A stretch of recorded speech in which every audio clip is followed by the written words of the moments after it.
So we are live now. Hi guys. Good morning from Canada and good evening from Nigeria and the UK. Hi, Margarita. Yeah, Can you you're hear welcome me? to that. Hello. You can hear me, right? Hello. Can you hear me? Yes, I can hear everyone clearly. Oh Oh, my God, I good. cannot hear. Is it So that we are my live phone? now. Good rat. We are live now. Hello. Okay. So let's greet everyone. So people are already That's online. serious. You guys cannot hear me. I We can can hear hear you, you Kudirat. clearly. Can you hear us? Okay. You're welcome. So firstly, I'd Thank love you. to appreciate my guests for showing up. Thank you so much, Margaret from Kenya. Margaret is a new a Mastercard scholar at the University of British Columbia. Thank you so much for showing up. And to Tomide, thank you so much for connecting me to Margaret. That was very good. Thank you so much.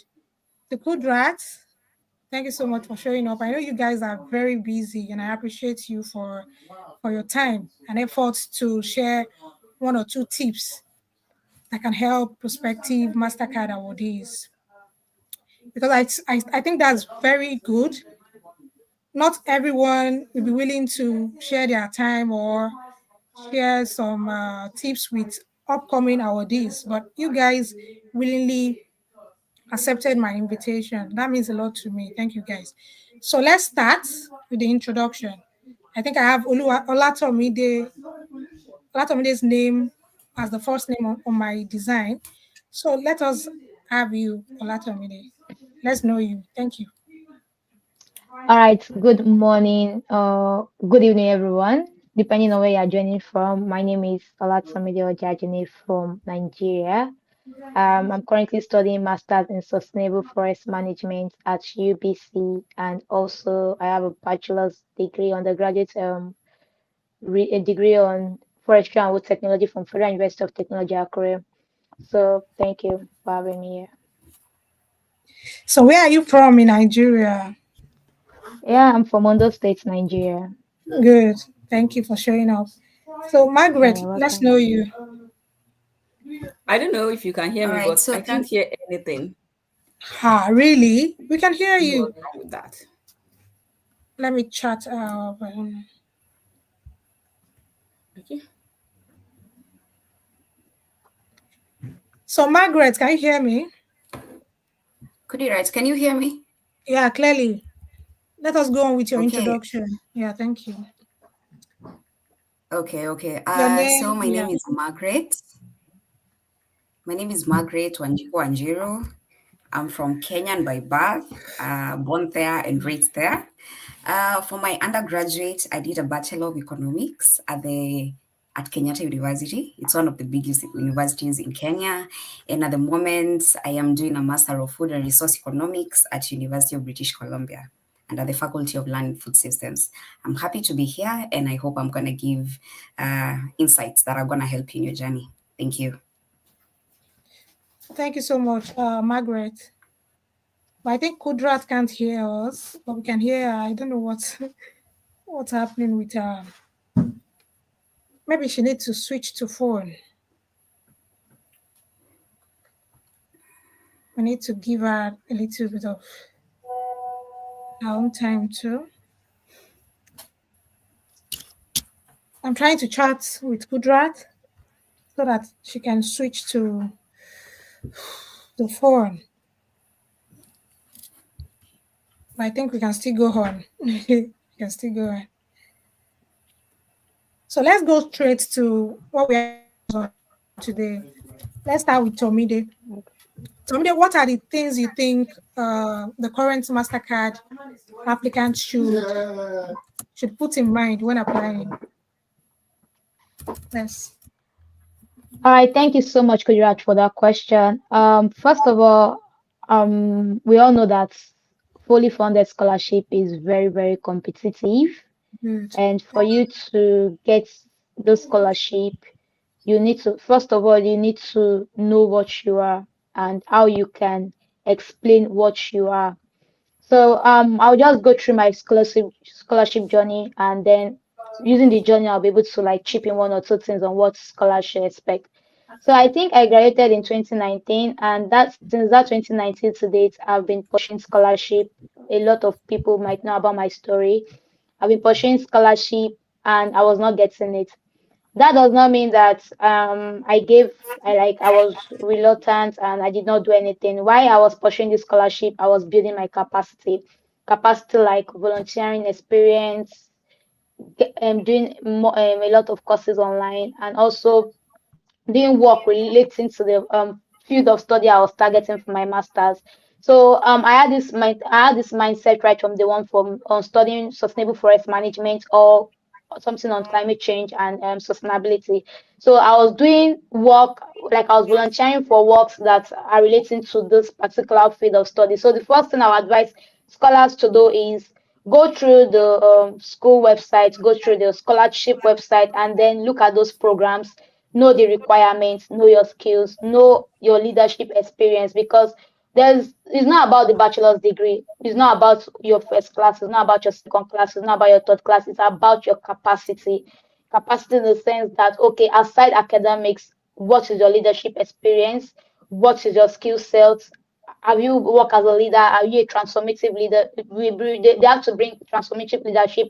So when it comes to Mastercard actually focus more on Hello. transformative leadership. Okay, you're welcome. All right. Okay. Good. Mastercard actually focus more on transformative leadership in the sense that I did not graduate with first class. I won't lie.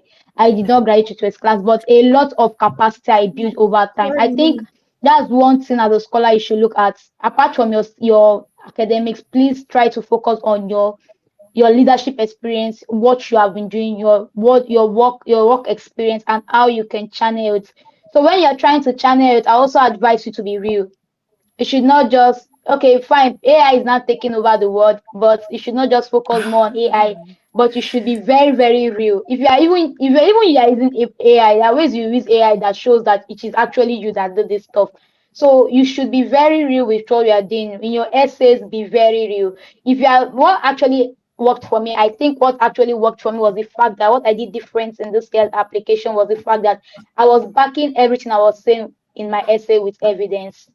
Like I have a lot of evidence. So while I was waiting, while I was building, while I was doing other things, while I was getting the rejection, I was also gathering evidence. Evidence in the sense that I had links to my work. So when I wrote something that, okay, I volunteered as the coordinator for this and this and this, I'll go on LinkedIn, the post I made on LinkedIn, copy the link and then attach it to that statement, or probably pictures on Google Drive and attach it to that statement. So if you are doing anything during your essay, what I would advise you as a person to do is they want to see, fine, you can be able to tell your story. Telling a good story, a creative story goes a long way, but backing it with an evidence, showing their impact also actually will work for you. And also be real. There's nothing like all this BB grammar. Just be real, just be you. Just do what you're the one that did those jobs. You're the one that was in that leadership role. So just try your possible best to explain yourself, show your impact, and then a lot of scholars, I think a lot of scholars are actually busy, but if you can actually reach out to one or two to just look through your essay, then it can go a long way. Thank you. Oh, that was good, Tomide. You had so many important information in that one. That Thank one you. answer. Thank you so much. And what I picked from that that speech is that people should be original. Don't Yeah. plagiarize. Tell your own story. So let us move to Margaret. So what do you think you did differently that made you win the Mastercard scholarship? Thank you. Okay, so thank you very much. So I think my first advice to scholars would be do not give up. Do not give Good. up. The journey is not going to be easy, and you are sometimes going to write so many essays and you're not going to get the perfect draft. And you're going to apply for scholarships and you're not going to get them, but you need to hold on. So like for me, my case is a lot like Ola's, because this was not the first scholarship I applied for. I did try to apply for 4 more before, and I got rejected. And by the time I was doing the Mastercard one, I could see the growth. I could see what kind of essays did I write at the start and what kind of essays I was writing at the moment. When I compare the two, even if I was on the panel, I wouldn't have given myself the scholarship on the first time. So basically, if you are interested in getting a master's, the best time to start is now, because if you want that scholarship, most times you won't get it the first time. But do not give up because of that, but rather you should take it as a lesson, and don't just do it just not very seriously just because you know you might not get the first one. You should definitely take them serious right from the first one. So I think in the scholarship, what they basically usually want to see is, can you be viewed as somebody who is like a leader in the future? What kind of contribution are you giving to your community? And I think that is very important. And most times I would say it's about how you convey it, because a lot of us actually do contribute to the community. Like for me, I was basically in, actually simple things that you don't think that counts. But I was like back in Kenya, I was in things like the Red Cross, I was in scouting. I once in a while I did go and visit marginalized groups, there was environmental conservations. I have attended a few tree planting sessions, and most times you think those are like basic things because you think everybody does it. But honestly, a leader is as long as you're putting yourself out there and you're doing it on behalf for the sake of your community. So basically, what I would say is, no point is a bad point. When you're going into the scholarship, say the littlest of things, anything that you've done. If you helped your neighbor do something, please put it in there. But all in all, you just need to look like, you need to show them that you're worth your money, you're worth their money. So basically, do not undermeasure yourself. Say everything good that you've done, and honestly, I think it's going to work out. And don't give up. That is my main point. Don't give up. Thank you. Yeah, thank you so much, Margaret. I caught some important facts and I'd love to state them. So everything counts. So the applicant should note that everything counts, and they should note that they might not get this particular opportunity, and they should try to be flexible. You should try to apply for so many other opportunities. While some people may get Mastercard, you may end up getting the Erasmus Mundus or the Commonwealth. Thank you so much for that interesting information. So let's go to Kudrat. What do you think you did differently that made you win the Mastercard Scholarship? I think Kudrat is not here anymore. Is it the Canada network or a I think network from the it's the Canada UK? network. Oh, really? Okay, she's No. back. That's funny. Okay, Hello. you're welcome back. Yeah, So I Kudrat, don't even know what's wrong with my internet here. I don't know. It's yeah, not quite okay. settled. Manage it. Manage it. So Yeah. what were the things you think you did differently when you were applying for the Mastercard Scholarship? Thank you. Okay. Good evening, everyone. I guess that's 5:30 from Nigeria, but it's morning here actually. I don't know the other part of the Africa continent or the other part of the Africa countries, but I know it's 5:30. Around that's 5:45 in Nigeria. My name is Kuderat or is Abdul Karim. I'm a Mastercard Foundation Scholar at UBC, studying Masters of Science in Forestry. Thesis.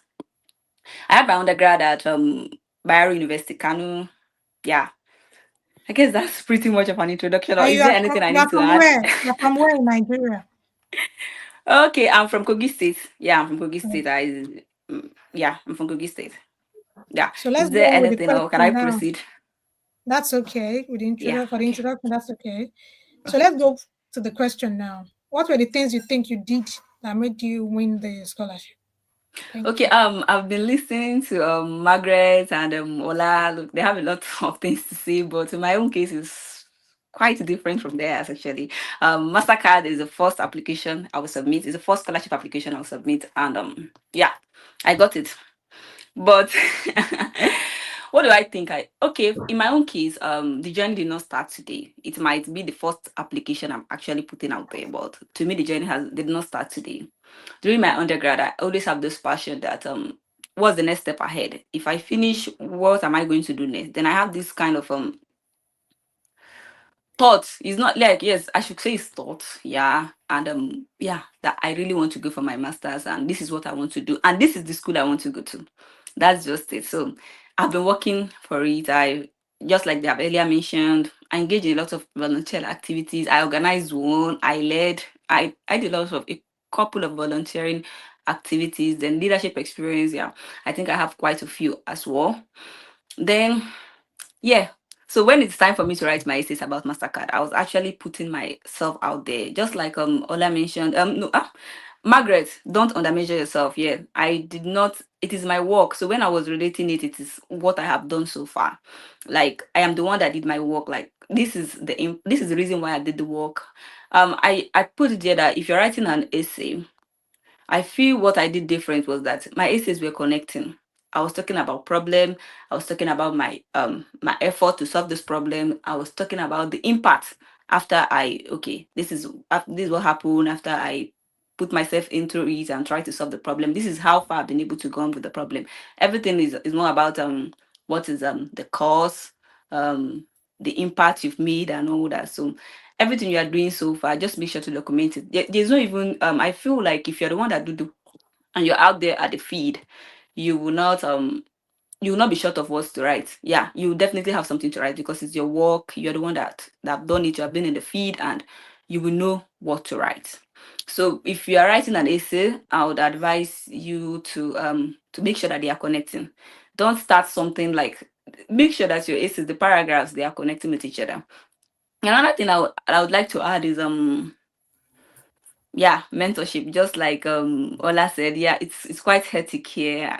We're already trying to get used to the environment and all that. But if you can reach out to one of you scholars to look at it, then another thing is, yeah, if you talk to them that they should reach out to if they can review your essays and all that, then try to start early so that you can get someone once you are done with your essay, someone that can actually review it for you. Don't start late to the extent that okay, the deadline is here and you are reaching out to a reviewer that is having a lot of things, a lot of deadlines to meet up with as well. So definitely they won't get back to you. So you try to start early and reach out to people as well. Start reaching out to people and asking them, okay, if they'll be able to review your essays and finish very early so that they can have enough time on their side to look at it again.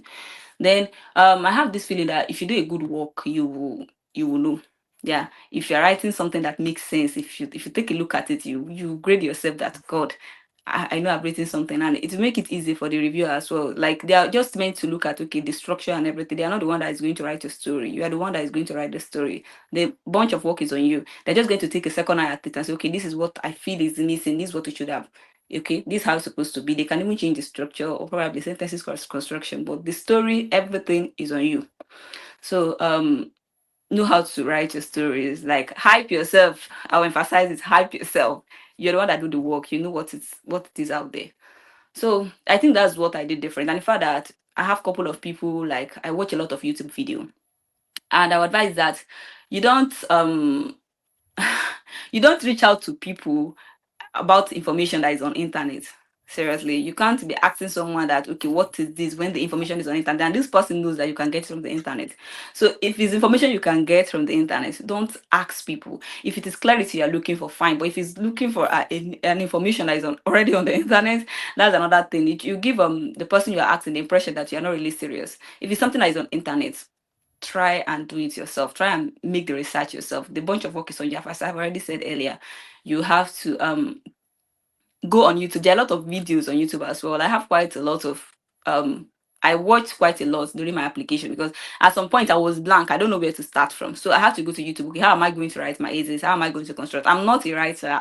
I guess okay, I started my project and this essay. Yeah, I've not really been writing much as well, but I feel this is something you can learn over time. If you look at the videos and look at these things and practice it, you will definitely get it right. And if you give it to a reviewer for the first time, and if they're able to review it for the second time, you will know that you will see the differences. You will know that you have improved. So I guess that's all. That's what I did different. Yeah, I watch a lot of videos. Yeah. Yeah, thank you so much, Kudra. Then from Kudra's speech, I also have a summary. You should be ready. Applicants should be ready to work for themselves, and they should be ready to help the reviewers help them as well. So if you do a lot of job, you watch so many videos, you did a good job, you gather your volunteering experience, information, and evidence, like Olatomide said. You should be able to write a good essay, but maybe the structures are not professional, so the reviewer can work on that. So that means you are helping the reviewer to help yourself. So you should be ready. Don't be ready to be spoon fed. No one is ready to waste time on anyone who is not ready to work on themselves. So be ready to sacrifice your time to watch videos and then start writing now. Start networking with people on LinkedIn, on Twitter. I know so many people are on TikTok and Instagram. Maybe that will not help. So for this period, for the application period, focus on reaching out to people who can help you, maybe on LinkedIn, maybe on Twitter, and I wish you all the best. So let's move to the next question. So what are the benefits of being a Mastercard scholar? So I think this will motivate so many people as well. Let's start from Margaret. Thank you. Okay, so all right. Thank you very much. So, as you all know, the Mastercard Scholars Foundation Scholarship is a very, very, very generous offer. It literally covers everything. Think about some of the things like your transition from your country to here, basically the flight tickets, basically they help you even buy stuff. If you're like applying for a passport, they literally cover everything. Immediately you get a scholarship, you are in safe hands. But just to break it down, some of the major benefits that you can also see on the website. You have the tuition fees. When we get here, they have a very streamlined bus system. So they basically also help with our bus fees. There's the medical insurance. So if you get sick, you don't have to worry because Mastercard has got you. Housing. All our housing is paid. Literally, we are not spending a dime, and housing is expensive here. It is very expensive. It's something that everybody is talking about in the internet. So I don't see how we would have afforded it without Mastercard actually providing it. There's also the meal plan, which is the stipend towards food. And I'm going to let Ola and Kudira talk about the rest because they are pretty defined. Yes, thank you. Okay, thank you so much, Margaret. So before I go on with Pauline Tomide, so guys, let's have your questions as we discuss all the questions we have in mind. So Tomide, do you have additional information? Actually, Margaret said everything. She already mentioned everything that we need to know. Mastercard is one of the best. Mastercard Foundation Scholarship is one of the best fully funded scholarship anyone will pray for. In the sense that once you get the scholarship offer, they send you funds for you to do your visa, if you want to renew your passport, your transcripts, they send you that fund. So once you're in your home country, I think they send two funds. The first fund is for you to do your passport, the visa application, every other thing. Then they send you another fund. Once you get your visa, that's what you use, like prepare to come over to Canada. So once you arrive immediately you're arriving at Canada, they are giving you your check. We call that pre-arrival funds. And that check comprises of things like most times you don't even need to bring things from your home country.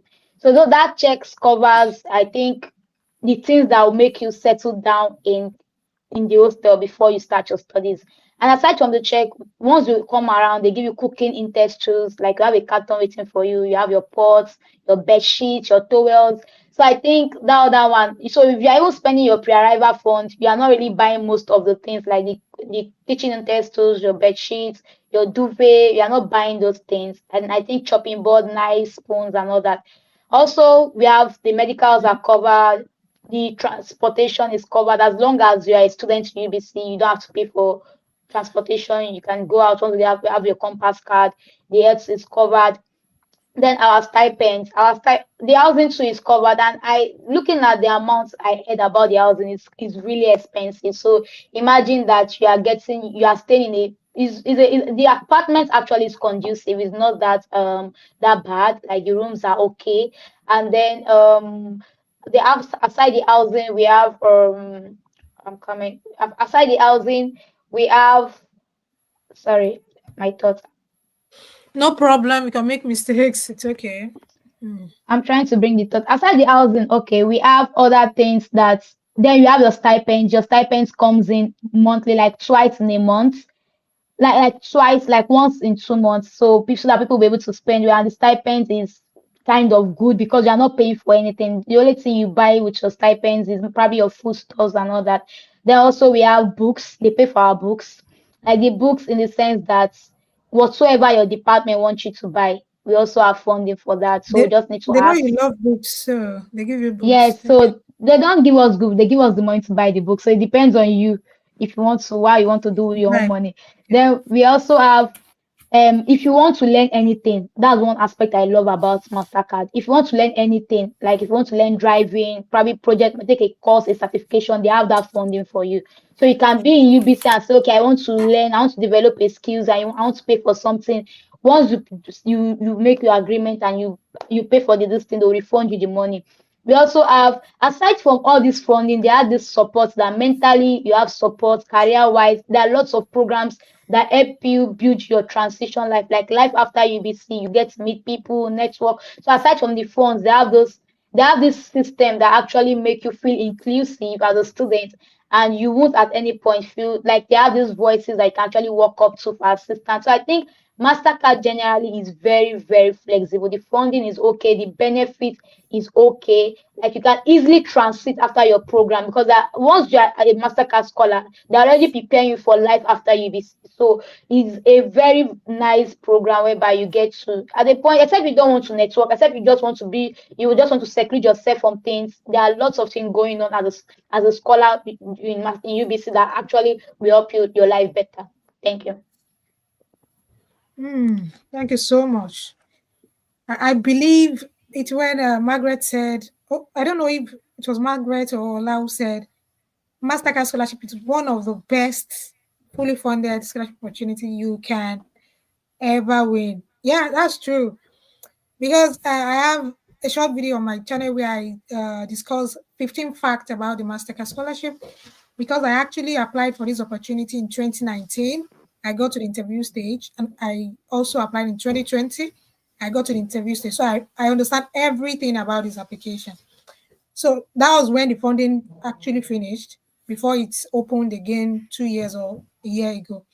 So it's one of the best scholarship we can win, especially if we are studying these specific courses in Canada and also in specifically in UBC. It's interesting. Let's hear from Kudrat if we have additional information because our program is research based. Yeah. So maybe she has one or two additional information. Thank you. Okay, the scholarship coverage is literally the same. They've said most of the things I would have loved to say. I would just want to add on mental support, like Ola has said earlier. You have a lot of support here. I imagine getting here as at after going through a lot of stress. The journey is more than 30 something hours. So getting here and trying to look for how to sort yourself out. It's crazy actually. If you're not having anybody here, if you're not having the contact point. But here, Mastercard is your contact point. On getting here, you're already, before you even get here, you're already connected with a Bude. Someone that is going to, okay, this is what you're supposed to, this is what you're going to expect. These are the things you are going to do. This is what you're supposed to know. You are learning, like, most of the things you will know is you are learning from other people's mistake. Like, you are not allowed to make your own. So definitely I know that there are mistakes that are peculiar to people that are particular, but in this case you are learning from other people's mistakes. These are the things that we wish we would have known before coming. So we've already connected with our body even before getting here. We asked them questions about life in Canada, what's going on, and all that. On getting here, someone actually have to pick you from the airport. You don't have to look for a way for yourself to get from the airport to the school. Someone will pick you up. You made food, like you will eat food, because when I saw that food, I was very happy because I was so tired, as in I slept off. So imagine I come here and I have to start looking for what to eat. I've started looking of where to put this and that. Accommodation is already sorted, like Margaret already mentioned. So I feel the support is it means a lot to me because I'm someone that any little stress like this, I'm going blank. If the stress is too much, I'm going blank. So they make sure that they were there all through. And that thing is they are willing to support you. Like now you have well, we are having a talk with Mastercard contact point that okay, this is what is going on with our courses. It's someone we can always reach out to and explain to about our problem. Okay, this is what's going on, this is how it is, and they are ready to support. They are willing to help us out, to help us to navigate the entire issue and even our stay here. So Mastercard is it's supportive before, during, and after the program. Yeah. Yeah, Yeah. that's the sum of it. Yeah. Yeah, thank you so much for stating all that. I think this will motivate a lot of people. You guys are lucky scholars because so many fully funded scholarship opportunities don't care about how you get accommodation. They don't care about how you get to your apartment after landing at the airport. So I talked about this in the 15 facts about Mastercard. They have a good alumni network and they care about Yeah. the scholars so much. So we have so many questions here. So you guys saying thanks to this host. It's my pleasure. Thank you so much. So we have a question. So before I forget, this for Tommy. How do we get these volunteering rules, especially for me, interested in environmental sciences, sustainability, climate change, policy, and management? That's a question. Can you answer that? Okay, I'll just be brief for this. There are lots of opportunity out there, except you don't want to spot this opportunity. If you go on number one platform, I would advise you to go on is LinkedIn. I don't know, probably maybe I'm addicted to LinkedIn, but a lot of opportunities I get is LinkedIn. Also, LinkedIn helps you to just go to LinkedIn, look at organizations, just type environmental science, environmental sustainability, community engagement on LinkedIn. You will surely network with people doing something like that. Then you just reach out to them. Some of them you see opportunities, volunteering roles, they post their roles there. You just follow them, you learn from them.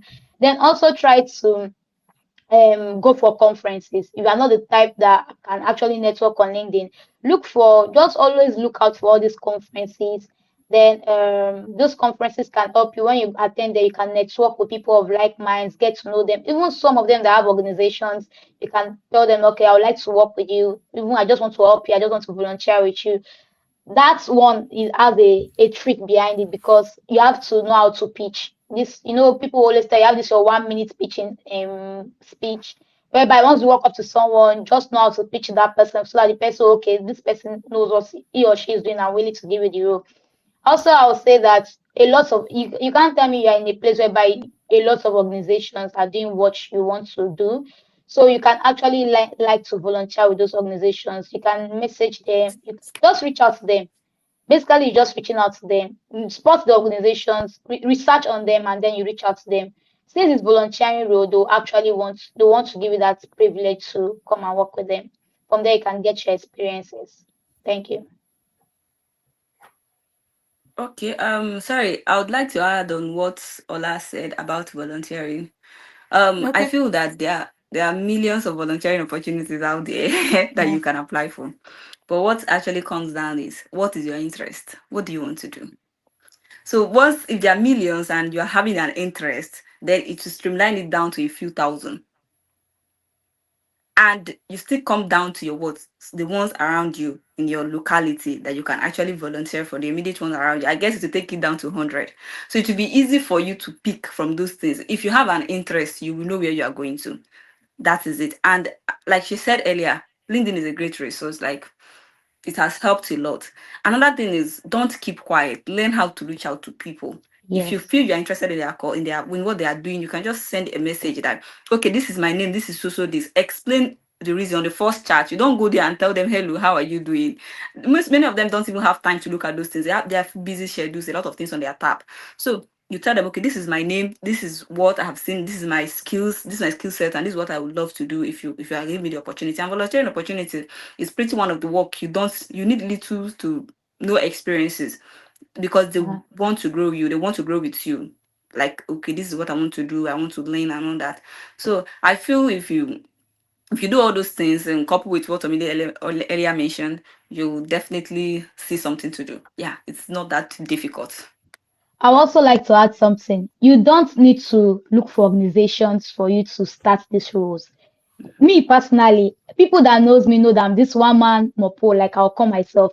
You just have to do something. Probably World Environmental Day, you talk about plastic pollution, you post on LinkedIn. Most opportunities I get today is not because I reach out to people. It was because they were seeing what I was doing, the little things I was doing. Social media has taken over the world now. Once you do any little things, once you post it, people are looking at you and they'll definitely reach out. So that's another way to build that experience. So you can just decide to, okay, go to a school and teach them about climate change. Then you like post it on LinkedIn. I went to a school, I was able to teach 50 students on climate change and teach them how to do this.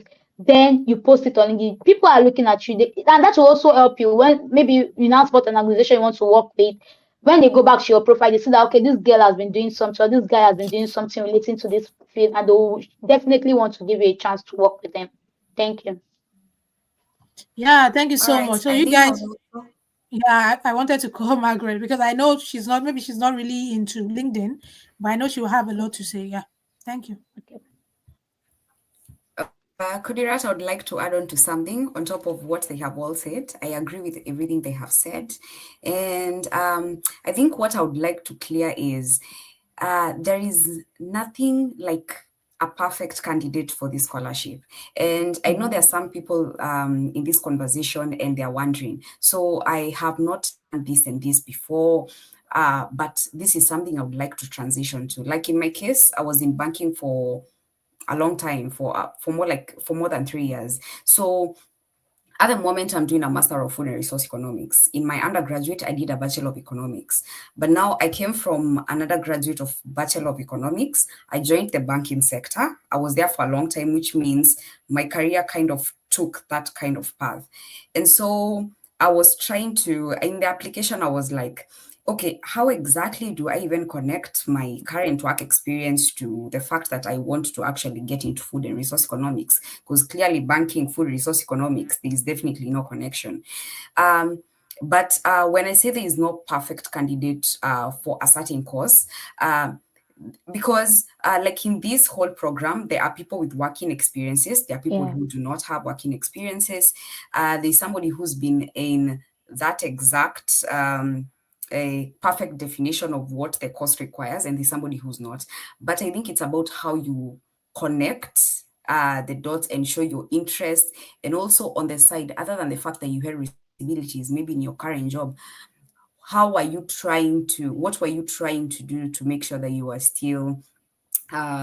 are still giving back to the community? Because what they're interested in is, are you a leader? Can you give back to your community? I think that is what they're looking for. So do not think you do not qualify. Give it a shot. That is my advice, honestly. Yes.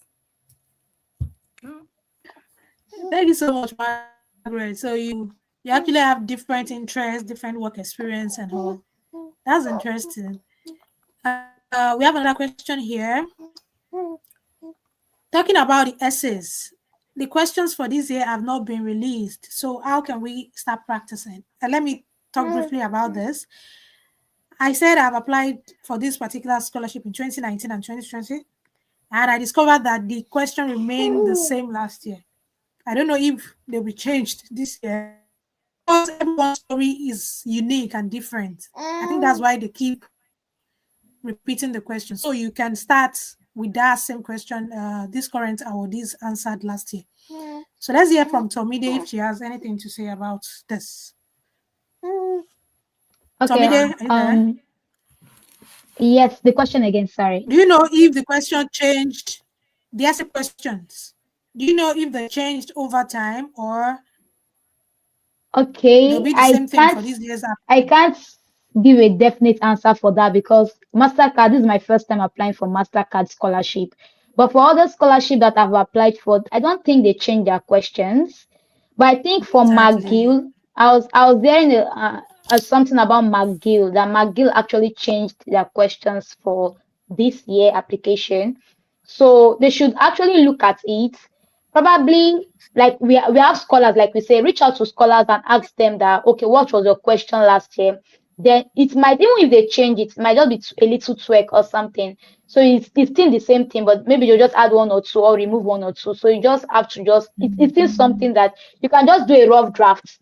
I'm very sure from your rough draft, you can answer whatsoever you say that they are bringing for you. Okay. So Kudrat, do you have anything? Yeah, Because that was the first. yeah.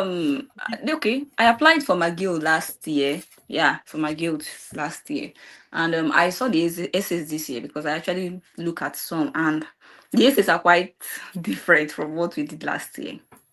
Although difference is just that maybe probably in the English or something like that. But if you look at the question critically, it's saying the same thing. It's just the English that changed Okay, actually. the But same purpose, but yeah, different. yeah, Different yeah. words. Because if I have the essays I wrote last year with me and I want to apply this year, I can tweak it a bit to suit this year's need. Okay, I Yeah, see. yeah. So guys, you can look up to you can check the questions for the last step, or you can even wait till after September 15th or so. You see the questions online. So we have another question for Kudrat here.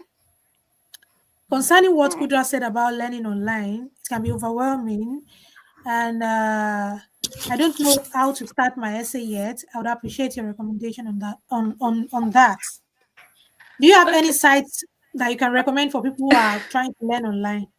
Yeah, I'm trying to look at that. Okay, I guess I watched a couple of videos on Dr. Olumuyiwa Ibala Jobi, yeah, on YouTube. Okay, okay, Because when they opened the application, he made a YouTube video that take us through the entire essays, and he was okay, literally explaining the questions to us on YouTube. okay. So then there's another talk. It's actually a YouTube show that Hamid Kayode, K Factor, he made on YouTube, because I watched that YouTube videos, and the things he was saying about his scholarship, he was usually talking about what the questions are and the way he break it down, and he was telling us, okay, this is how we are supposed to do. Okay, I learned about essays, connect your paragraph, do all these things from that YouTube show. Yeah, I don't know who he was an invited guest on that YouTube talk, but I know it is Hamid Kayode. You can just write UBC scholarship on YouTube. You will see a So couple you of it. guys be Yeah. ready to watch videos, sacrifice your time to write as well. So that will Um, help you a lot. Something I noticed about prospective scholars are they are not really ready to do the work. Like people don't Exactly. want to. You come to ask questions that you can easily get online. When this my Mastercard scholarship is the first, like I said, the first Mastercard I applied for, and I did my research myself. Unfortunately, I did not give anybody my essay last year to review. I did all the whole work myself. Now imagine I'm not ready to go online to like research. I'm not ready to do the whole work, and despite other scholars are busy. So you just need to take your time, go online, go on LinkedIn. People are willing to share resources. People share resources every time. So yours is just to look for those resources and just digest. Then when you don't have an understanding about something, then you can now reach out to a scholar. Even by your questions about the particular thing you want, they will know that okay, this person has done the extra work, and they'll be willing to just answer you. So just try, go on YouTube, you watch YouTube videos, go on LinkedIn. A lot of resources is flying up and down. Some people have, like me, I wrote a little, like a 10 slide book on what you can do. So you can just go through it. If you have questions, you can now come back and look for scholars that can answer it for you. Thank you. Okay, thank you so much. And to Margaret, I think I want to confirm this. The Mastercard application is open for all applicants, right? This is to Margaret. I don't know if she's hearing me. Can you hear me, Margaret? Yes, Kudirat. Okay, the question is the Mastercard opportunity open to all Africans, or some countries are are not eligible? Do you get my question? I didn't quite catch that. What was the question again? I want to confirm if all Africans are eligible for this opportunity. Is everyone from Africa eligible? Okay. Oh, okay. Eligibility. Exactly. I think the basic eligibility is basically that you're from a Sub-Saharan African country, Yeah. and you have to be younger than 35 years. I think that is the basic one. They do give priority to women and people with disabilities. So I think that is the basic one. The other things is just how you bring it together and Yeah. show that you're leader and you actually qualify for it. Actually, there was that question about the kind of essays they bring, the kind of essays that you're probably going to answer. I do have the 5 that we did last year. Most times they repeat the same questions, just rephrased differently. So I could probably just highlight them like real quick, because I think preparation is everything. That is what I'm saying. So as long as you're in this conversation, I'm like, you're probably from Nigeria, you're probably from Kenya. So basically you do qualify to be here. Are you younger than 35? You definitely qualify to be applying for the scholarship. So question number 1 from last year was how you meet the key selection criteria. So in other words, they're asking why you need to basically tell them, you need to give me a scholarship because I deserve it because of 1, 2, 3. That is how you answer the question. Question number 2, what is a recent meaningful contribution engagement in your community? So you have to say something more recent, like you've done maybe like in the past like 6 months. Did you start a movement? Did you probably feed people in the streets? Something like that. What is a meaningful contribution or engagement in your community? The third question was, because I'm doing a Master of Food and Resource Economics, maybe this question was tailored to us, but the question was, what are some of the activities you've done in forestry, agriculture, water, and land management? Yeah. Basically, you just need to show how you basically connect to that. That is what I was saying. Even if you are not directly in that line career-wise, you still stand a chance as long as you can answer this question right. The other 4th question was how you think the scholarship is going to support you personally and professionally. That is more like just selling yourself. You basically need to tell them why you need the scholarship. Why you? Why me, and why not Kudirat, and why not Olatomide? I'm kidding. All of us deserve it. And then the last question was, what else they need to know? So they have asked you the questions. Now question number 5, it's usually an optional question, but I would say do not waste it. Right. Say anything that you think they didn't ask you. That's basically it. Yeah, thank you. Sorry, probably that number 5. What I did was telling them my background. Then you just have a background about you, things that you could not add there. Tell them about your undergraduate. If your undergraduate is relating, well, you just have to tell them about your undergraduate. Just generally your background. If you have taken any other course, just tell them about you. And I think that helps. Then I'm adding to those questions. Another thing I want to say is when answering those questions, please use a star approach. The star approach, I know a lot of us understand what is the star approach. You can tell them the situation, the task, the A, and then the results. Especially that result, they need that result. You need to put the result. You cannot just tell them that, okay, I worked with Red Cross to go and treat people. Fine, we know you went to treat people. How many people did you treat? And what was the end result? Like, okay, we treated 50 people, and by the end of the treatment, 3 people stop having malaria, or 2 people. Like that impact, you need to put it. So star approach is very, very key when you're answering your essay. Thank you.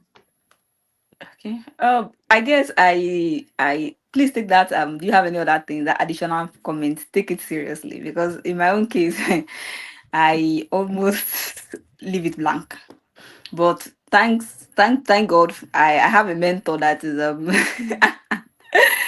that she's always, I know she's smiling actually, that she's always on my neck actually. She was like, hope you don't leave it blank. There's something that is definitely something you have to write. There's definitely something left for you to write, because it's a maximum of 300, 500 words actually. So there are a lot of things most times to write, and the space is not just enough. So anything you feel like, okay, you did not include in the essays that you feel like, okay, it can boost your chance of winning the scholarship, you can put in additional comment.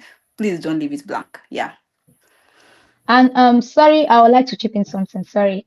I'm chipping in Don't be something sorry. because I feel that this is a real business and people need to Thank take it serious once they want to get the scholarship. So please, the first stage in Mastercard application is, I think now they are doing expression of interest. And once you are selected, during our own time, we didn't do anything like expression of interest. We just the scholarship. Then you move to the second stage where you apply to UBC. So please, anything, if you move to the first stage, they invite you to apply for the scholarship. Please, anything you are writing in your essay for your scholarship, once if you are applying oh sorry. Oh, Drew, to that end. Am I muted or no? So sorry. All right. So I'll say that anything you are applying, like if you finish this first stage and like you're able to get through the second stage, please the second stage if you're applying to UBC, don't change your essay. You can just tweak it to fit in probably the questions the University of British Columbia is asking you, but please don't change it. You should answer the question depending on what you wrote in your essay. Anything throughout the stage, even your interview, if you get to the interview stage, whatsoever you are saying, it should be in alignment with what you started with. So don't feel like, okay, this person is unserious, this person is just beating around the bush. He'll always hit the nail on there. This is what you want. Make them know that, okay, this person actually know what they want and what they are trying to get. Thank you. Yeah, thank you, Tomide, for stating that. That means you guys should make sure that your essay writing is coherent. Like the information in there should align, they should follow. So you should not write A to B for one part of your application and you're writing Z for the other part. And thank you, Margaret, for summarizing how the prospective awardees should tackle the essay writing. And for Kudrat, I think you need to share your mentor with me. Yeah.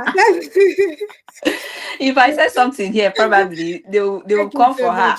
So thank you so much, guys.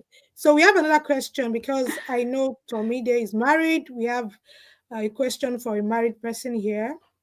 Please, regarding someone who is married, is there consideration for their family to join sooner or later? So that question is for Tomide. Unfortunately, there was, but it's only Kudira that can bring her spouse, but she's not married, unfortunately. So I think the policy in Canada, as at this year, if you are not having a master's program that is up to 16 months, you can't bring your spouse. No, your spouse can actually come as a visitor. You can come with your spouse as a visitor, but they won't be able to work. So probably you'll be schooling and the stipends, you guys will be sharing it. You won't be able to work. Your spouse will not be able to work. Probably, I think as you come as a student, most of the courses like IF, some ask co-work permit, whereby after your program you can do your internship and you're working. Then, like mine is just 9 months, and if I want to work, I only have 20 hours to work. But imagine I bring my spouse and he comes as a visitor, he won't be able to do any work. He can be working remotely, fine, but he won't be able to do any work in Canada. I won't be able to count for any Canadian experience class. So most times they come as a visitor. But if your course, like if you have a research-based program, you can actually come with your spouse, they'll be able to work. That's, I think, 16 months, they'll be able to work. And if you know that you don't have that funding, I won't advise, if you know you don't have the money to stay with your even though you have a kid, because we have a lot of scholars that are married, some had to leave their children and their husbands because they won't be able to work. You'll be the one, all the burden will be on you. The stipends might not be enough. So it's advisable most times, if you don't have the funding to take care of your family, please come alone. Then when you are here, you will now look for ways that you can actually bring them over. I think that's a better statement. Yeah, thank you so much for the clarification. I think that answers the person's question perfectly. So, Kudrat, if you were married, you would have been able to bring your partner. You could have wasted the SOWP. She cannot why do you it guys to me. bring me here on YouTube for this? Like, I thought we've gone past through that. No problem. We know you'll be serious On soon. YouTube, sorry. So let's go to the next question. How many pages do you think is ideal for the application CV? Let's hear from Margaret, my Kenyan sister.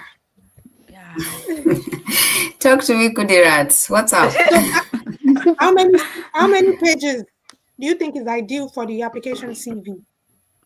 Do I think? For the CV. She can't hear me. Okay, you're right. Sorry. I think it's my network. Oh, I see. Tomide, can you say that on my behalf?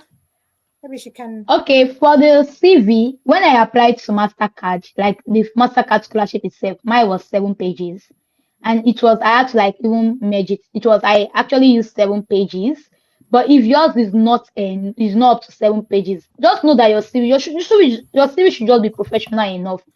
Like your CV should have backing, like very, very tangible. So whether it is 1 page or 2 page, it does not matter. There's no restriction. But for the application to UBC itself, I think it was less than 2 pages.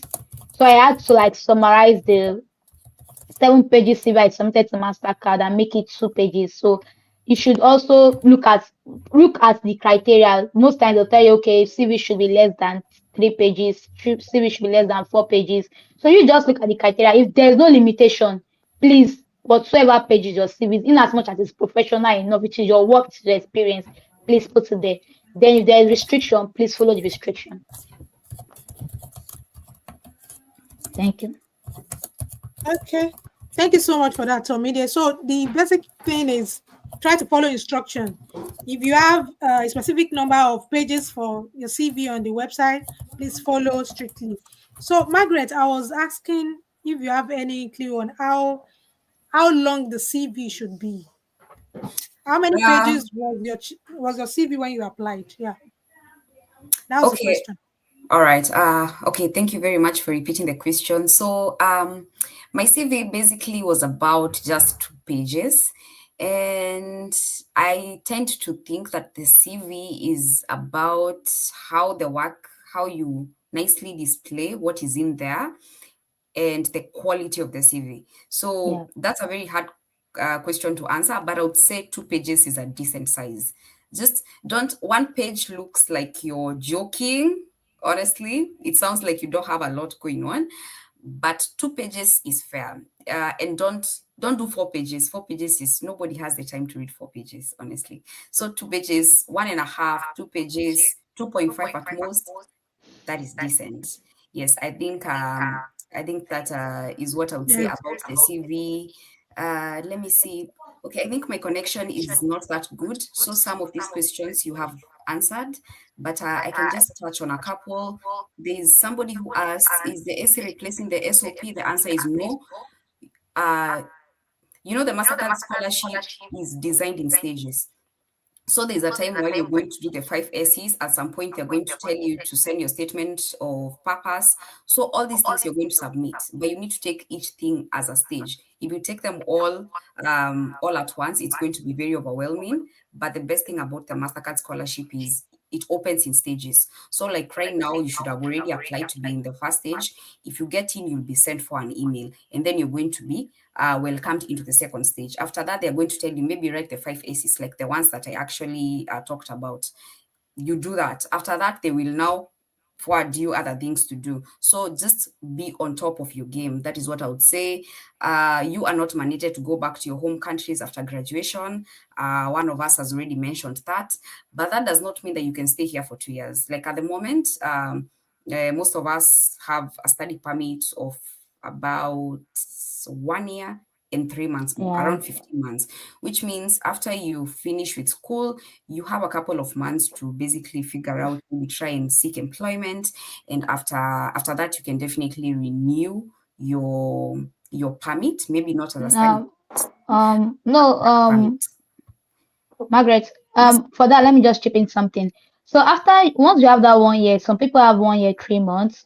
After that, in Canada, yeah, I don't know, but I pray the policy will not be changed. Once you finish your program and you collect your level of completion, you can automatically apply for what we call postgraduate work permit. So now down to what you are talking about, the person that is married. That is when you can now bring your spouse and your spouse can work. So once you apply for your postgraduate work permit and you are given a new permit, sometimes it's 1 year, sometimes 3 years, depends on how your grace is shining. So once you apply for that and you get that, you can actually bring your spouse and your spouse or your children, they can actually work for you. Then there's a question that was asking about I saw a question about sorry, can application fees be waived? Because most that application fee, yes, a lot of us from Nigeria did not pay for application fee. Automatically, once you move from the first stage, which is the Mastercard application, and they invite you to apply to UBC, you won't be paying any money. We didn't pay for ours, it was waived for us. So you shouldn't bother about the application fee for that. Then we have someone saying research based. Research based, I will allow Kudira to chip in. Research Okay. based is Kudrat will chip into that question. Before Kudrat answer that question, we've skipped 2 different questions. Oh, So sorry. we have a question from Favor Solomon. Please, I want to ask, if someone hasn't received a certificate, can the person use a transcript for the expression of interest? The answer is yes. On the while using that link, it is an option. You either use your certificate or transcript. You do not need to provide everything. You should read very well. You should read in between lines. It is all, not every options there.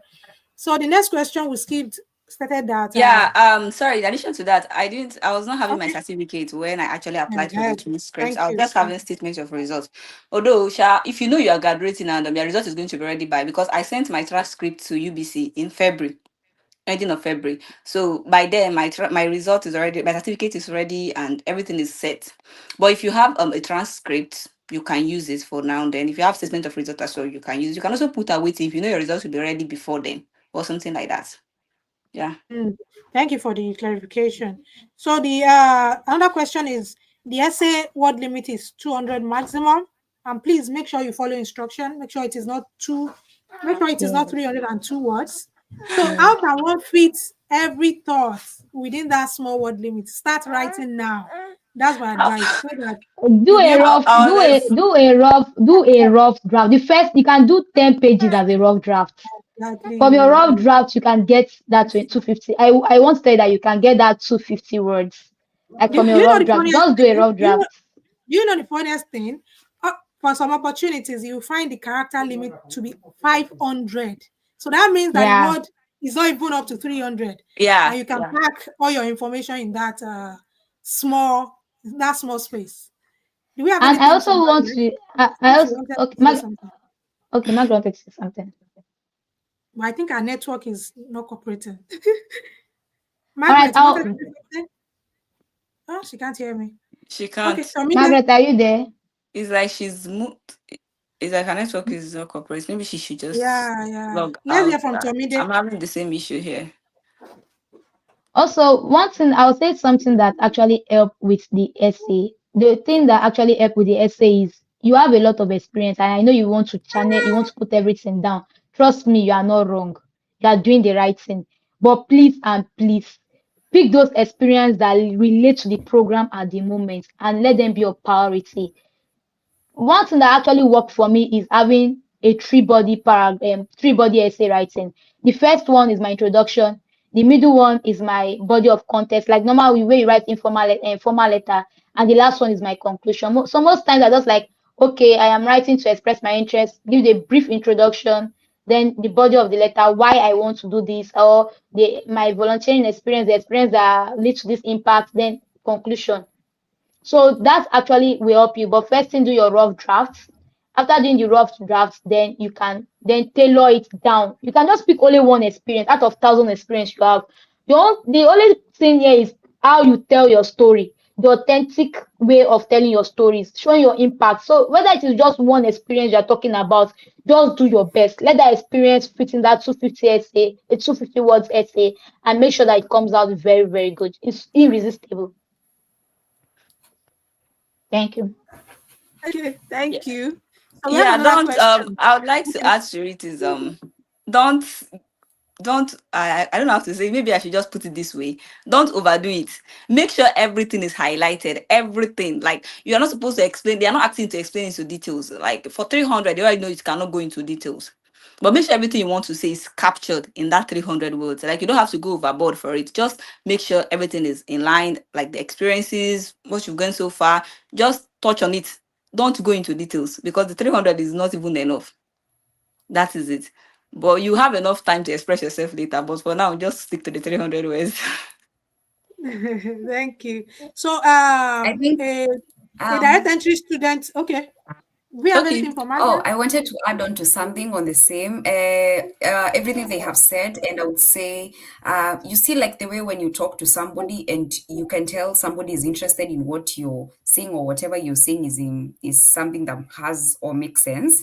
I would say also in your essays, you need to capture the reader's attention. Just like we said, first interaction is very important. First impression is very important. So capture their attention. I don't know how you're going to do that, but you really need to take your time doing the essays. Don't just pass by them. Take your time. Read the first draft. Make the second one. It's a very short time to sell yourself, so you better sell yourself right. That is what I would say. Thank you. Thank you for the advice. Sell yourself well.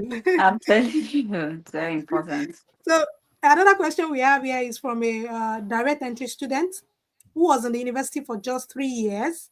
And the person stated that one of the requirements states that you have to be in the university for a minimum of 4 years. So what advice do you have for this person? Because the transcript shows the courses that was completed that were passed in 3 years and not 4 years. So Margaret, do you have any? Let's hear from Margaret before our connection goes bad. So Margaret, Okay. do you have any? Okay. I think I can mention something on that. Basically, the prerequisite of this master's scholarship is you need to have an undergraduate.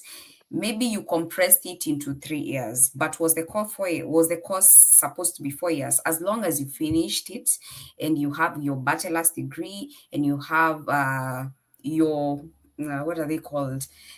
Transcripts. Transcript. Exactly, and you have your transcripts, then you're good.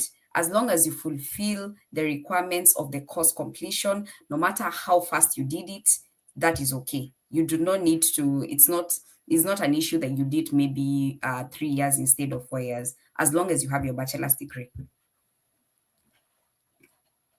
Yeah, thank you. Okay, thank you for that, Margaret. So we have a question for Kudrat here. The person wants to know what a research-based program is. What is a Oh, okay. research-based program? A research-based program is something like, okay, unlike professional masters that you are attached to a class, you have a particular course, you have an advisors and all that. But in this research-based masters, it's mainly you are attached to a supervisor. You are going to work in the lab. You're going to the main requirement is that you must submit a thesis, and even looking at the credit weight of the courses we are doing, the biggest weight is coming from thesis actually. So you just do a little bit of coursework to it to make sure that it is complete. So you need to have a supervisor. In our own case, when I started, my mentor was a Mastercard scholar. No, was a master scholar status applicant for years. So she knows about all those things. So she actually asked me to reach out to a supervisor.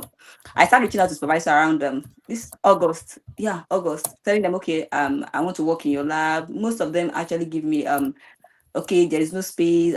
Like if you look at my mail, like I was going through it last week, I was smiling because it was a whole lot of work. And when I keep telling people like I've not gotten the supervisor yet, none of them is ready, the lab is filled, the interest is not aligning, and a lot of things like that. So I was like, should I switch to a professional master? And everybody was advising me that Kudiro, if you're not able to get a supervisor before the close of the first phase, just consider applying for a professional master's because there is no way it's going to happen. You need to have a supervisor first. So, God's willing, I got a supervisor. Although close to the deadline, I got it, and he agreed to supervise me after I got accepted into Mastercard Foundation Scholarship at UBC. So I said, okay. Then I found out that during the second phase of the application, they sent out a list of supervisors I'm supposed to reach out to, showing that the first part I did was, okay, maybe things change. Like it changed in our set because they list out the supervisors that are available that can actually supervise you, reach out to them. And they gave us only 2 weeks. So you have to reach out to all of them and see who is ready to supervise you. And you have to write a proposal within that 2 weeks deadline. So it was a whole lot. But in my own case, I did not go through that stress. I already have a supervisor. I just reached out to him and said, okay, I got accepted in the first phase. I'm going to the second phase. So I need your. I used to willing, and he said yes. We scheduled the call, and that was it. Some people that do not have that that not have the that kind of interest, or someone that is willing to supervise them in the first place, they have to reach out to a couple of them, and I guess some people replied, some people did not. So the other scholar here, I was actually talking to her, and she said in her own case, she reached out to her supervisor in the second phase, and she was asked to write. She reached out to a couple of them, and many of them did not reply. It was only one that replied, and they asked her to submit a proposal. Something I bypassed actually because I've already gotten the interest and we've talked about it. So in her own case, she has to start looking for. And she said it was a whole lot of stress because trying to get to them, and it's close to December that there is a break in between that 20th, yeah, 21st to February 3rd. So and the application is closing on 10.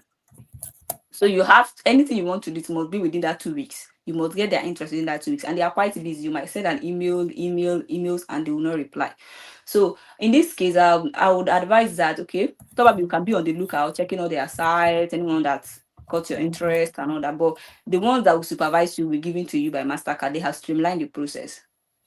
So you want to send it out, you look for the one that their interests align with your own and send them an email. They might ask you to write a proposal, as the case may be. They might do a video call. In my own case, I had a talk with my supervisor. We discussed about my interests and what I've been doing so far and all that. So I guess that's what research is basically all about. Once you have a supervisor, the major thing there is to have a supervisor. Once you have a supervisor, you are halfway done, and it is not as easy as it is, because it's quite well competitive as well. And it's most cases it's just 2 people. Yeah, in our set it's 2 people, and the previous scholars, they are just 2 research students. So I don't know if it's going to be the case for this next cohort, but in our own case, it's two scholars for thesis based. For Masters of Science in Forestry, that if you're having interest in forestry, environmental sciences, that's okay. Or even applied science. Actually, that a GRE student can also apply that. So since it's Masters of Applied Science, because I've seen a Masters of Applied Science students that are not from forestry background, but they're from engineering background, and they applied and they were given in the faculty. So once you have that interest and something, you have done something related to forestry, directly or indirectly, just put it there. So if you have a good profile, they definitely, by God's grace, they might select you. Yeah. Yeah, it's just great. It's just great with your own efforts too. Yeah. Before the grace. Thank you so much. And we have another question stating if she can replace transcript with certificate. I don't get the question. I think it's from Favor. I'm trying to spot the question, but I'm not seeing the question. And for reference, you need 3. You need 3 references. Thank you for stating that, Margaret. But our network is not cooperating, so she's trying to put a lot in the chat. So you can have, she's advising you to have 2 academic references and 1 professional references. And please note that all these references, you should be putting down their organizational email address and not Gmail address. Yeah. Gmail.com. No, please. Use things like your university.edu.ng, tomide.ubc.car, something like that. Yeah. So use things like that. Yeah, in my own case, I guess the first regarding that reference, the first one is I submitted 2 references in the first stage. Yeah, if I remember. So I submitted one for academic and one for one of the organization I was working for. So I reached out to them if they can reference me, and they said yes. So they added to it. Then one to one of my professors in school and all that. Then in the second phase, I have to submit an application to the UBC when I get to the second stage. And I used 3 academic references for the second stage.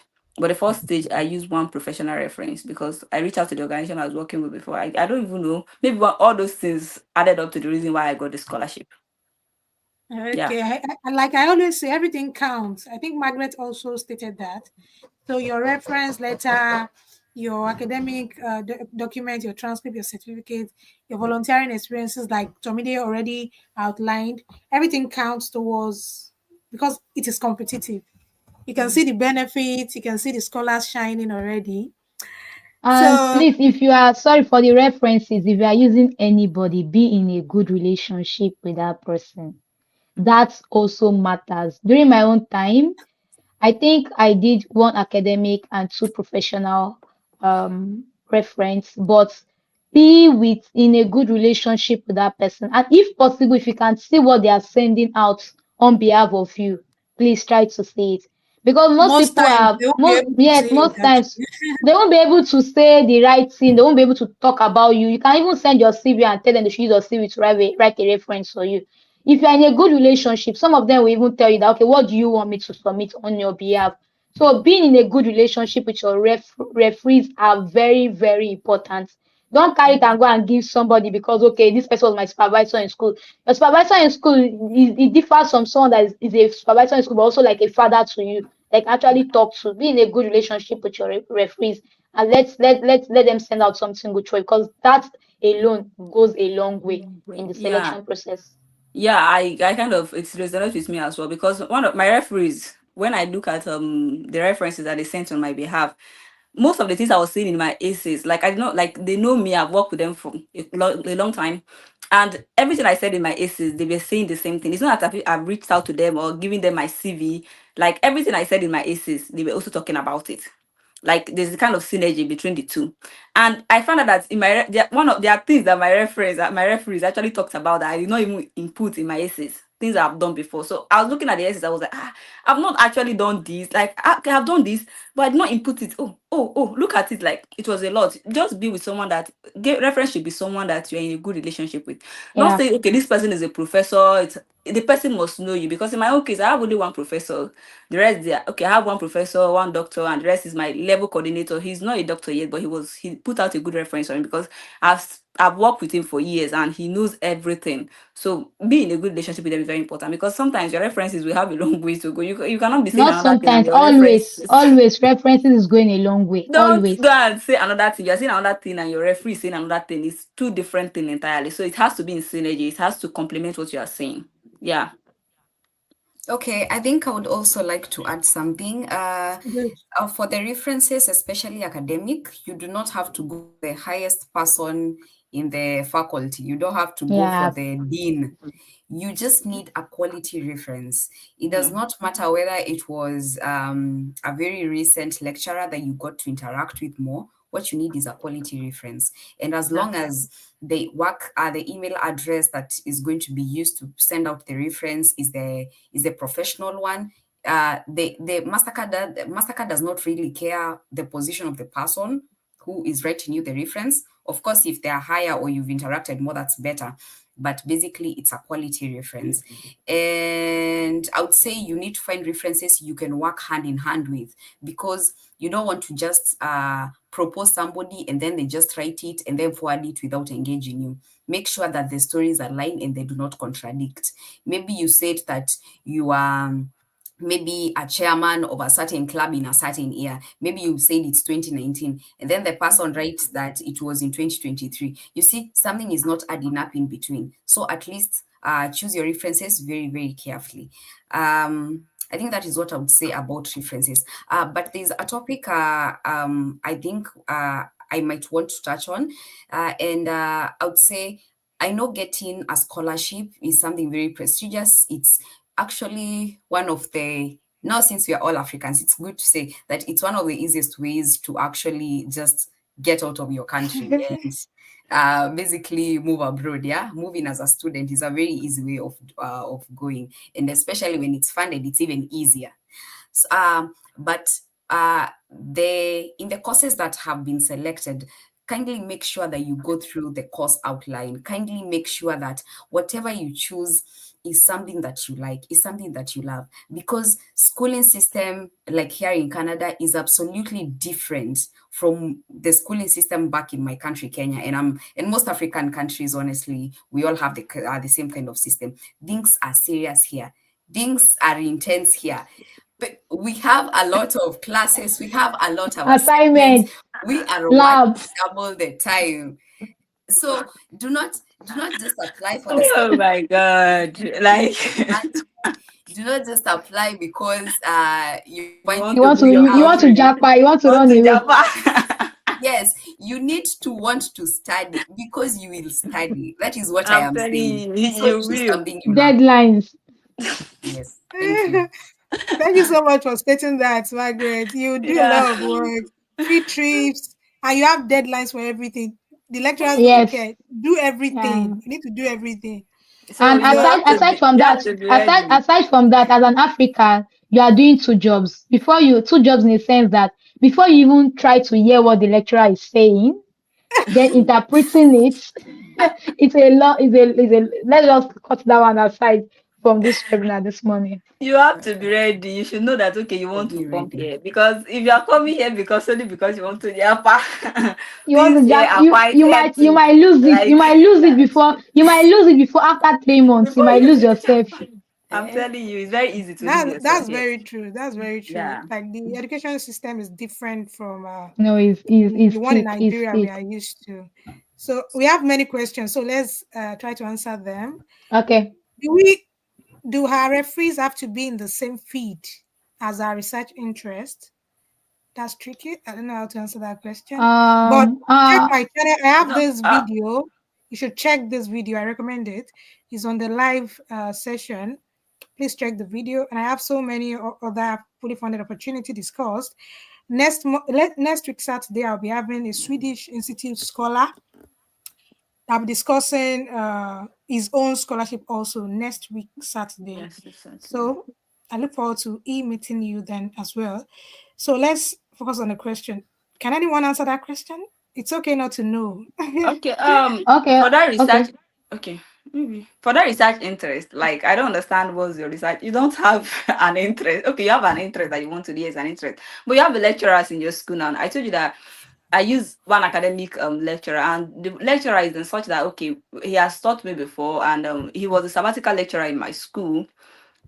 That's in the first stage. He was sabbatical lecturer in my school, and I kind of like the work he's doing and all that. So I reached out to him, and he filled in for me and all that because I've built quite a relationship with him over the years. After the sabbatical, I just like him and all that. So we kind of connected. So I reached out to him, and he helped me. So he's actually a forest biometrician, like he's into all these forest measurements and all that. And here I'm in a conservation science field, like a little bit different from what he's doing, but he actually referenced for me. And I said, there's an organization I was working for. The organization is even focused on plastic pollution and all that. Yeah, a little bit of climate change, but it's mainly on plastic pollution. They also reference for me as well. So I don't think like just go out to people that you know they know you very well. Reach out to people that know you. It is very, very important. That's all that matters. So, and I was also that you can also use someone from your community, like someone you've been with and all that. So they So stated that this will not be specifically. an academic reference. Yeah, academic references and professional references, or Uh-huh. someone that can just stand in for you that okay, I know this person, I can talk about you. Yeah. So What another me I question: did. Are you the one to attach the reference letters? This question is from Favor. Are we sending out the references ourselves? Yeah, For the Favor, do you first attach the okay. letter or? for the master, the first stage you attach your letter with the essays for Mastercard. Then the second stage, me I actually attached a reference letter, the name and the reference letter. Then for the second stage, then you can now use that's the invitation to the school application itself. You have to give the emails, then they'll send emails to your referees with deadlines, then your referees need to respond. And also when you are attaching the reference letter, please it should be on letter-headed paper. Should not just be an ordinary Word document without letter-headed paper, without signatures. Thank you That's for stating actually that, not Tomide. nice. So it I must be on a discussed letter-headed all paper. that in this video. Yeah, thank you for stating that. All right. So for the Yeah. reference, someone said, I want to add to what Kudira said. Me, what I did was, I will first advise people, especially Nigerians, if you have not served yet and you're looking into NYSC, though Kudira did not serve, so she might not relate. If you have not served yet, if you have not served yet, you can actually use your NYSC opportunity as an experience, and then you can actually get someone from that place as a good reference. And the sense that me, when I was serving, I think I served 2027 during coronavirus. Did not stop me from having a good relationship. I was serving with the Department of Forestry in Nigeria, and I had this relationship with my boss before leaving the organization. After I asked him for a reference. So normally I have this letter paper from Department of Forestry as a reference that I can share anywhere I want to. So if it depends on how you build your relationship, you can have this reference on ground. Then when you need their emails, you can just let them know that okay, sir, at any point in time, I'll please want you to write a recommendation letter for me. And I'm very sure, depending on how good you are to them, they are always open for opportunity. That's why the emphasis on having a good relationship. If you have a good relationship with these people, you don't need to beg for their attention. They'll be always open to help you. Thank you. Thank you so much, Olatomide. Yeah, another question from Reality with Jane. Must the referee from the university be a lecturer? And the answer from Margaret, I don't know if she can hear me. She already sent it to me. So she advised that you go for a lecturer if you can get one. But if you can't, you can go for anyone who is not a lecturer too, but has an organizational email address. I think you should, I recommend you checking this video. You should check it. It's a very short content. With it, you get the right information you need that has to do with recommendation letter and references. So let's answer other questions. Okay, this is relating to references as well. Check that video. Check that video. You'll get everything you need to know about recommendation letter. So how many referees are needed? Earlier, I think we've answered that question. We mentioned 3. So 3 recommenders. So guys, I think we've answered all the questions. We've done a great job. And I'll thank you guys again because I know you have so many things you would have been doing with your time if this was not scheduled this morning. So I wish you all the best with your studies in Canada. And I look forward to seeing you soon at UBC. Do you want to see me at UBC too? I want to see you. Please come. For me, I would please. like to say thank you very much Yes. for giving us the opportunity to basically give our insights, to share our stories.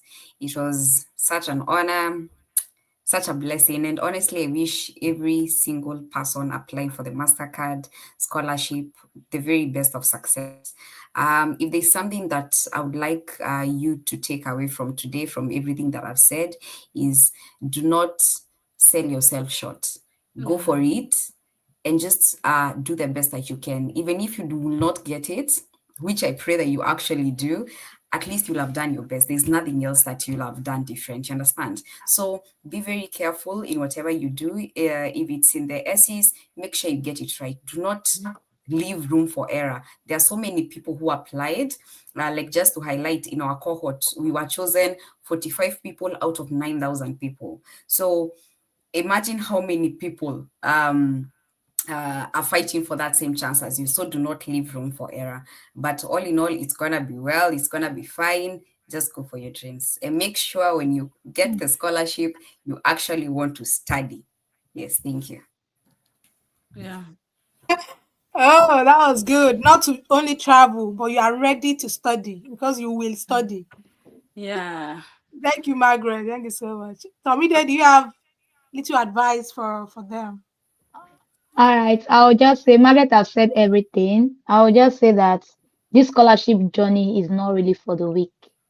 You might not get the yes immediately, but at every point in time, don't give up. While you are trying to build for the next phase, you should always remember that you will surely get the yes one day without giving up. Consistency matters. While you are waiting, you gain more experience, and also, like Margaret said, sell your story very well. Don't think that okay, if I put I am poor or I am vulnerable, they will give me the scholarship. Please, it is you. You are the only person that can tell Mastercard this is me. So you need to just tell them who you are and make sure that everything you are doing is right. And I would want to say something. I please and please, if you reach out to any scholar and no one is giving you listening ears, please just try to understand. We are going through a lot, balancing the new environment with academics, with assignments, and a lot of free trips. It's not easy for us. So please give us time. And I think one of the speakers said something about sending you your essays on time. Don't wait for the deadline. You can send a month to. Please try to consider us too. We are human beings and we are going through a lot. So please, thank you so much. Yeah, that was good, Tommy. Thank you for stating that because so many people are not patient and they want to get response immediately. They send a connection invite and send their SOPs. So please Yeah. bear with them. They are very busy, especially the first semester when you resume your studies abroad. It is always very busy, and you are also trying to adapt to the environment and the education system. So the last question we skipped here before we go to Kudrat is that do the references have to necessarily be from one university? Can it be someone of high synergy from other university or conferences? So Margaret answered the question with this. She stated that you should use that as an additional reference and not the main academic reference. So that would be a sort of like a mentor or someone you know somewhere, but not your lecturer. So it can be one of your references, but not the main academic references. So Kudrat, do you have Yeah. like a piece of advice? Yeah. Yeah, thank you so much for the YouTube video, because I remember sometime last year I was in this position. I was Yeah, you attended the last session. Please, yeah, guys, I was watching this is the live just video the way you're here. This is the watching. video So on if the you're watching yeah. live now, I'm expecting to see Oh my god. some of you here next year by the grace of God, inshallah. So someone reached out to me and said, okay, how am I, what am I going to be selected if I applied? So I was like, how will you know if they will select if you did not apply? So you have to apply before Exactly, you will know whether they will exactly. select you or not. So if you did not apply, like application, people that are selected here are people that applied. So you have to apply before you will know whether you'll be selected or not. You have to put in your best tactics and okay. No, I know rejection hurts because at some point I felt a little bit of rejection because I actually applied to a couple of universities and I get this kind of rejection. They call it love letter actually. So I felt bad. I was crying. I remember a whole night like my mentor can relate because at some point I was like, I cannot do this again. Like I was literally crying and all that before this one. So you need only 1 years. If there are millions of years, you have to pick only one out of it. So in all the no's, you just need only 1 years. So once you got that 1 year, that's enough. And you won't forget, okay, these are the things I've gone through and all that. You come here one day and be sharing your stories just where we are sharing ours now. So to the prospective applicants, I wish you all the best. I pray that okay, you get what you are hoping for. And I also suggest that you pray as well. Call on to God and everything to guide you every step of it is very, very important. To me, I believe so much in God and his grace actually and the things he can do. So pray, work hard, and believe. Yeah, believe in yourself. So if you're writing this, don't feel okay. There are millions of people out there, but what if you're the one they are looking for? So you don't have to sell yourself short. You just have to do the right thing and don't leave anything to deadline. Like I work a whole lot with time. Once I have something, this is how I'm going to do it. This is the time, and I must finish at this rate. So if as You okay, don't if have it a is choice. yeah, I have to finish this. You don't have a choice. You have to. So you don't leave things okay till close to deadline. Then you start submitting rough application that cannot. Even if you read it yourself, you know that this is trash.